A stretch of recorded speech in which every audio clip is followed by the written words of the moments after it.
Most interesting things to see here about this race was the comparison start between the last race in Mexico. We could have gone for any other race that's dry, and comparing it to Brazil, which also was in dry tires, but in a damp track, and that makes a lot of difference. So Verstappen started on the softs, which is a important thing to remember because the softs are much easier to heat up and give you much more grip in these kind of conditions. We want to see where the differences lie when you're actually trying to have a good start in a dry, completely dry track or a damp one.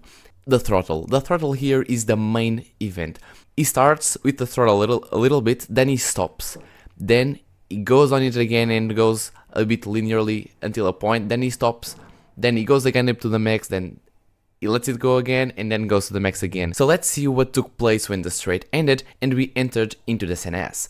First of all, Max had to brake.